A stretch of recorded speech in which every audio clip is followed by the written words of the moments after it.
Teman cerita, bukan cerita biasa.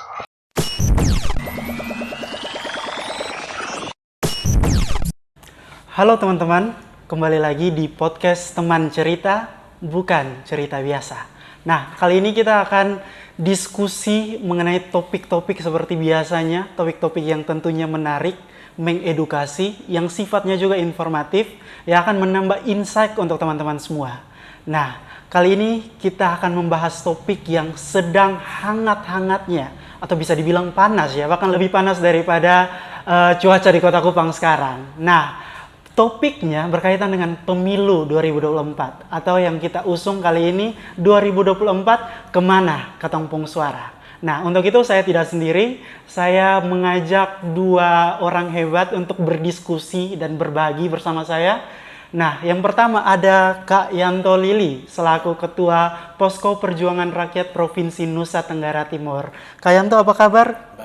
Baik, oke. Yang kedua, saya juga mengajak ada Kak Erli selaku Ketua Dulur Ganjar Pranowo Provinsi NTT. Nah, Kak Erli apa kabar? Puji Tuhan, kabar baik. Oke, kabar baik ya. Walaupun isu-isu pemilu sekarang lagi ya gencar-gencarnya, tapi kabarnya tetap kabar baik, tetap semangat. Oke, nah kita akan bicara soal pemilu 2024. Bicara soal ruang lingkupnya NTT nih, kemana ketumpung suara. Nah, mungkin saya mau tanya-tanya sedikit soal pengalaman, atau mungkin ada pendapat-pendapat yang dari Kak Yanto dan Kak Erli mau sampaikan untuk pemilih-pemilih di 2024 nanti. Dalam ruang lingkupnya NTT ya Kak ya, walaupun saya tahu mungkin Kak Yanto punya pengalaman di ibu kota maupun di NTT, tapi mari kita bahas soal NTT dulu nih. Begitu juga dengan Kak Erli. Oke. Kak Erli, mungkin saya mau bertanya duluan di Kak Erli nih. Pertanyaan yang pertama, bagaimana peta NTT menjelang pemilu 2024? Kalau dari pengalamannya Kak Erli bagaimana? Oke, terima kasih adik Johan. Ya, oke.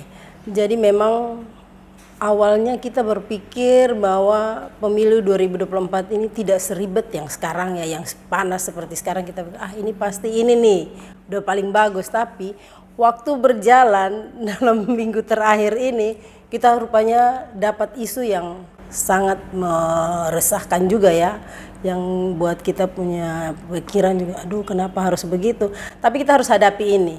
Dan memang isu itu juga memang kita harus hadapi, tetap harus kita hadapi. Di dalam isu itu ada yang katanya ada politik dinasti lah, terus oligarki lah, segala macam. Tapi ya kita harus tetap semangat. Kita tetap dengan kita punya tujuan awal bahwa kita harus punya pemimpin yang benar-benar punya hati, yang paling penting punya hati, tidak cuma pintar tapi punya hati untuk Indonesia. Mungkin itu ya. Betul sekali. Nah, kalau dari Kak Yanto sendiri bagaimana melihat peta NTT? NTT dalam kancah politik nasional hari ini bagi saya sih seru, menarik, dan kami yakin ya sejauh ini NTT pasti menang Ganjar. Ganjar kenapa? Ketika pasca penetapan Wapres itu bagi saya animo masyarakat NTT itu sangat tinggi untuk mendukung Ganjar Pranowo dan Mahfud. Kenapa?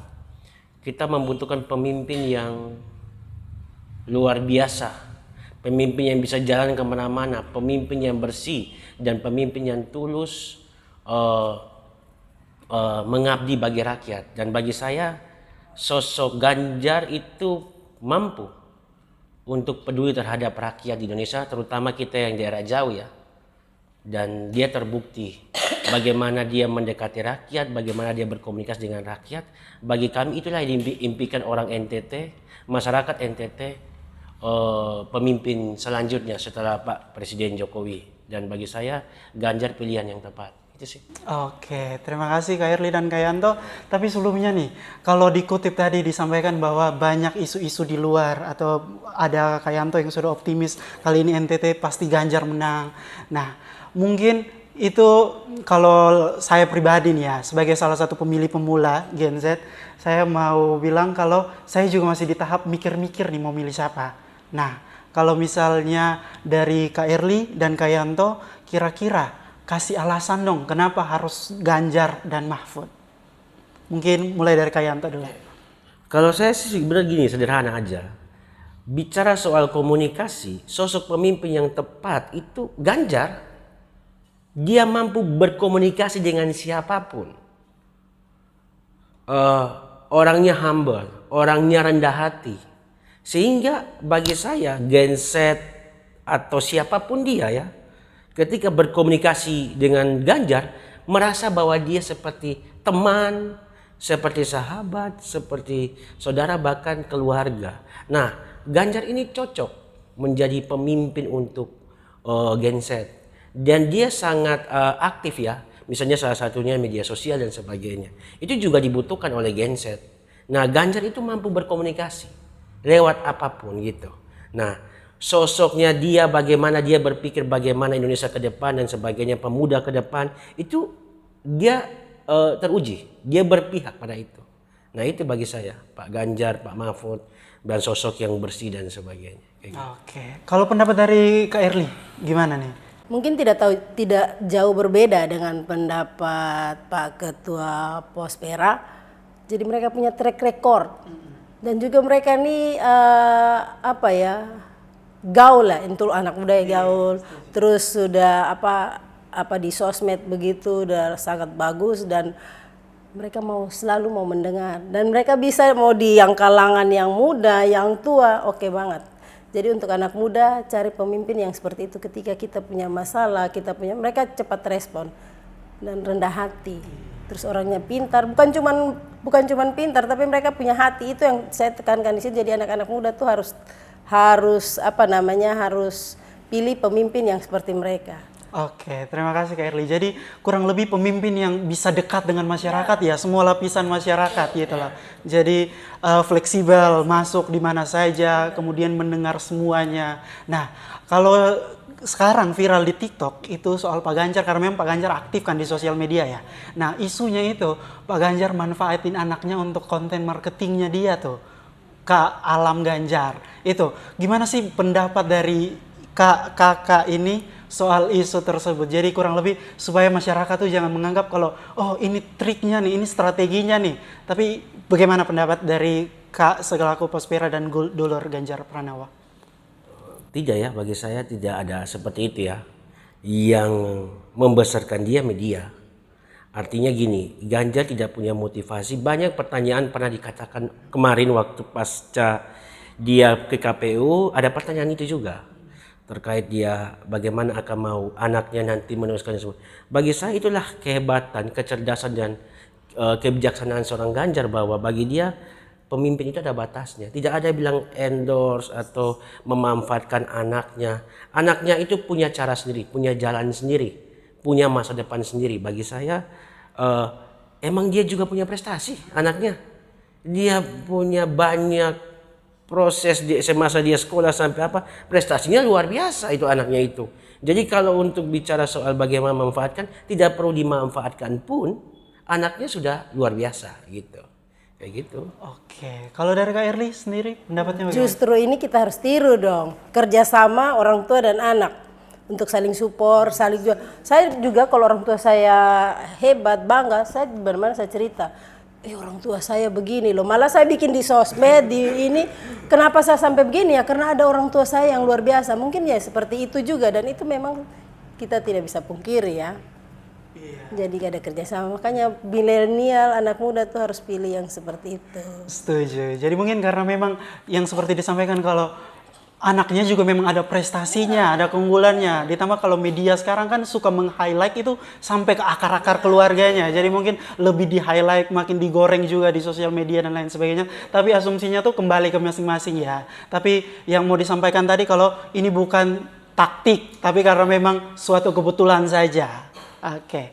Nah, bicara soal itu tuh, Gen Z, milenial dan lain sebagainya, dilihat dari sekarang itu pemilih di Gen Y atau milenial dan Gen Z itu 56%. Itu terbilang banyak lah ya. Sangat banyak, lebih dari setengah. Nah, melihat dari itu, kira-kira Kak Yanto sendiri, lihat potensinya bagaimana nih dari situ? Saya mengutip saja kata Ganjar. jika potensi seperti itu, Pak Ganjar membuka ruang kepada semua anak muda, ayo terlibat bersama-sama. Tidak perlu takut terhadap politik, tidak perlu melihat politik dari sisi buruknya, tetapi anak-anak muda ini, Gen Z ini, ayo terlibat bersama untuk bagaimana punya visi misi untuk Indonesia. Dan Pak Ganjar membuka ruang itu. Jadi bagi saya, orang yang tepat memimpin untuk semua kalangan, semua lapisan, termasuk Gen Z, itu Pak Ganjar. Dia mampu untuk itu. Bagi saya. Kalau dari Kak Erli sendiri, kalau melihat, mungkin kita kaitkan, kalau dari Dulur sendiri kita kaitkan dengan isu perempuan ya Kak ya. Nah kalau misalnya dilihat, kalau data menunjukkan kalau pemilih perempuan itu lebih banyak daripada pemilih laki-laki. Dari isu ini kira-kira potensi perempuan, apalagi kalau misalnya bicara soal perempuan di patriarki sekarang, itu banyak yang istri ikut pilihan suami gitu. Anak perempuan tidak punya hak untuk menentukan pilihannya sendiri dan lain sebagainya. Kalau menurut Kak Erli, kira-kira bagaimana potensi ini dan tips and trick buat pemilih-pemilih pemula perempuan nantinya? Jadi perempuan itu sekarang tuh sudah bebas menentukan. Dia bisa lihat kok. Jadi dari yang anak-anak masih pemula itu pun sebenarnya mereka sudah banyak tahu. Malah ketika saya di lapangan ketemu dengan mereka, ketong mau Ganjar karena Ganjar nih gaul. Wah, dia bisa di TikTok apa. Nah, anak-anak muda itu jadi jangan terlalu kaku dengan ini, justru mereka senang yang seperti itu. Seperti tadi saya bilang, perempuan itu juga karena apa? Mereka mau Ganjar itu karena Ganjar itu waktu jadi gubernur, dia berapa kali ya dapat penghargaan dari PPA itu karena benar-benar dia untuk di gender itu dia penyerataan itu sangat luar biasa. Track recordnya bagus. Ya, track recordnya bagus. Jadi tidak ada bilang harus laki-laki lebih, perempuan harus yang begini, tidak. Mereka setara semua. Jadi itu memang yang harus kita pilih pemimpin seperti itu. Artinya dia terbuktilah bahwa dia punya pasangan yang setia. Ya. Dia menjadi sosok yang setia. Di balik kegantengannya, kerennya Ganjar, tapi dia setia, dia sosok pemimpin yang setia pada istrinya. Itu salah satu sebenarnya yang diimpikan para perempuan, bagaimana bisa mencintai istrinya, dan Ganjar bisa membuktikan itu, bukan seperti yang lain. Karena kita pemimpin ini kita butuh ibu negara nih. Iya, betul. Nah Ganjar ini satu paket yang komplit nih. Iya. Kayak gitu. Istrinya juga luar biasa ya. Di mana-mana setiap ini hampir selalu dia ada istrinya. Setara kok, tidak ini berjalan bersama tuh, saling mendukung ya kayak gitu. Kebapaan juga. Tapi yang mungkin mau saya highlight lagi nih, tadi disampaikan bahwa cari pemimpin yang punya visi dan misi yang jelas. Kira-kira yang saya mau tanyakan dari Kak Yanto dan juga Kak Erli, kira-kira visi misi Ganjar yang membuat Kak Erli dan Kak Yanto kuat harus Ganjar nih, visi misinya apa sebenarnya? Gini ya, saya mau menjawab begini. Sebelum sampai visi misi kita bicara soal rekam jejak. Rekam jejak Ganjar dan Pak Mahfud itu teruji. Dia pernah memimpin 2 periode gubernur, pernah menjadi DPR. Begitu juga Pak Mahfud, bahkan pernah menjadi menteri. Ketika bicara soal visi misi, rekam jejak ini menjadi ukuran. Seseorang ingin menjadi sesuatu. Nah, keberpihakan selama dia memimpin sebelumnya itu terbukti. Sehingga ketika dia maju menjadi presiden hari ini, tidak perlu diragukan.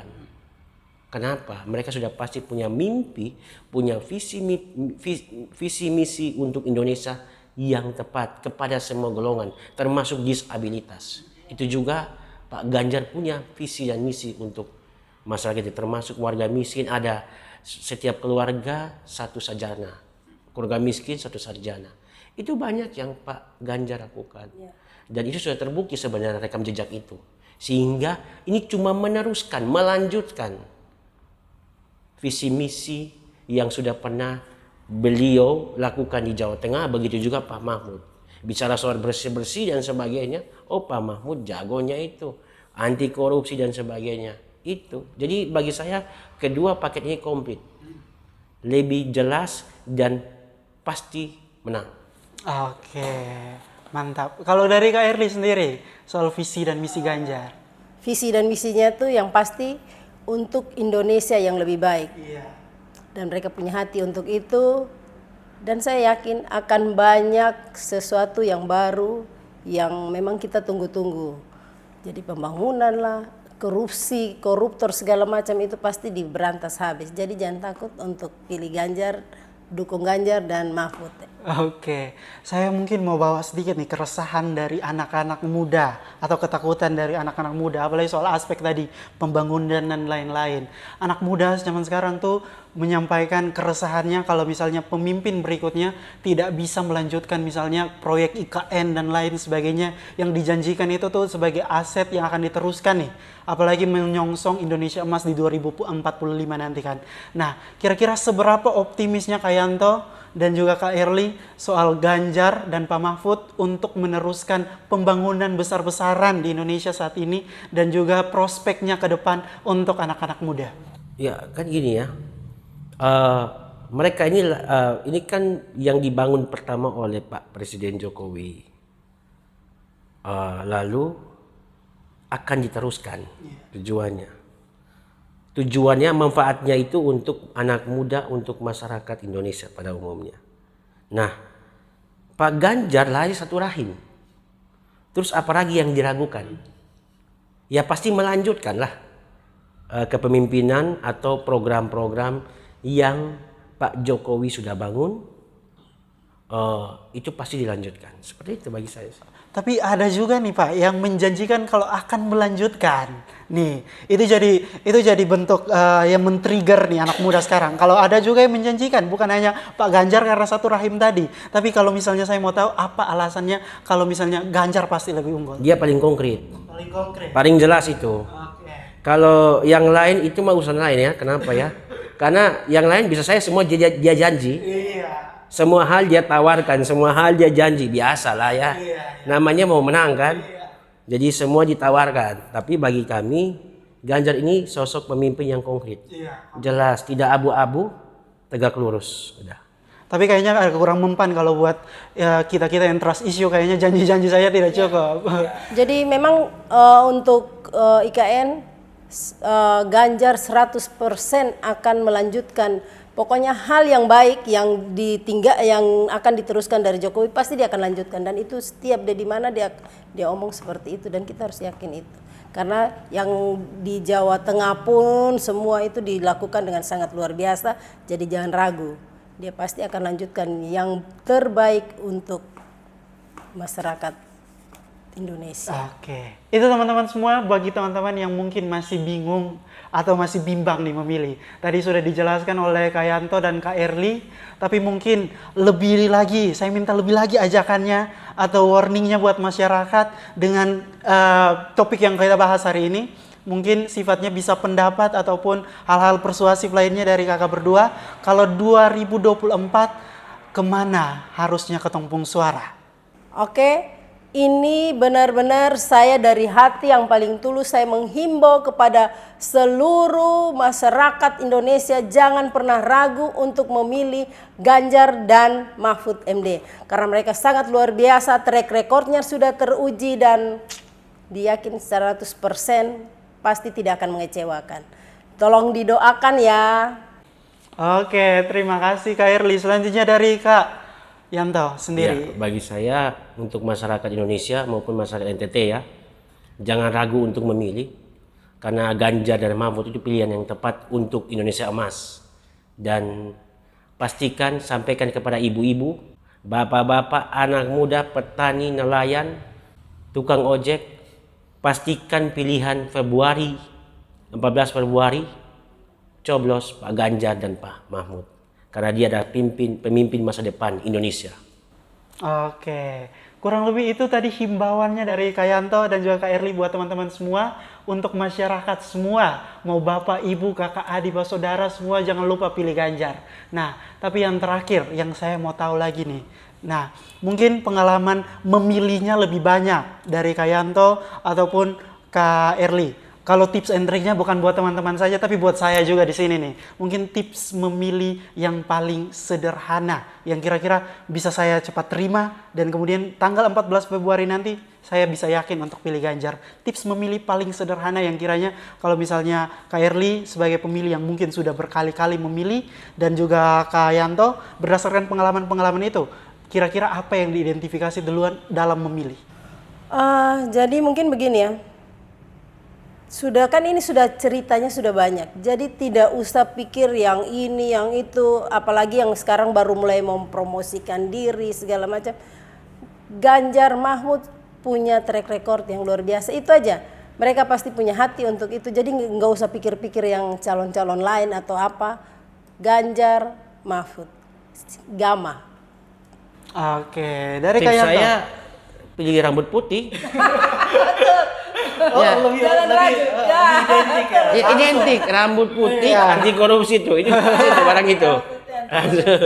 Oke, itu kurang lebih tips dan triknya buat memilih. Pilih yang rambut putih, teman-teman. Dan yang konkret. Mungkin kalau dari diskusi kita sore hari ini, saya merasa bahwa yang perlu dilakukan untuk pemilih pemula adalah melakukan riset. Lihat track record tentunya ya, kayak lihat pengalaman, ditarik kembali kira-kira kinerjanya tuh bagaimana. Kemudian mungkin sharing-sharing lagi, contohnya nonton podcast ini teman-teman, saya yakin jamin teman-teman bisa menentukan pilihan teman-teman di 2024 nanti. Nah, saya mau ajak Kak Erli dan Kak Yanto untuk bilang ke teman-teman semua 2024 anti golput. 2024 anti golput. Oke, terima kasih Kak Yanto, Kak Erli yang sudah kasih juga anak berbagi muda yang luar biasa. Terima kasih Kak. Jadi kurang lebih itu yang sudah kita diskusikan hari ini. Semoga memberikan insight atau informasi tambahan buat teman-teman semua yang nonton podcast ini. Yang mungkin mau diskusi lebih lanjut, boleh bergabung dan berdiskusi dengan Pospera ataupun dulur Ganjar Pranowo NTT untuk lebih menimbang-nimbang ataupun hal yang mungkin kurang dipahami nih buat pemilih-pemilih pemula, karena saya tahu buat pemilih pemula pasti sangat berat aspek-aspek indikator-indikator yang akan dipertimbangkan.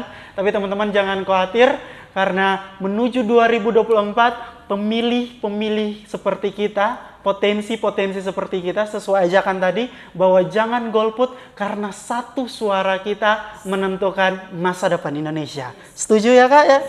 Setuju. Oke, sekian podcast kita hari ini. Kita sudah berdiskusi. Sekiranya teman-teman yang mau berdiskusi lebih lanjut tentang topik apapun itu, bisa tulis di kolom komentar. Mungkin boleh kita dada-dada di kamera dan bilang kalau podcast teman cerita bukan cerita biasa. Teman cerita bukan cerita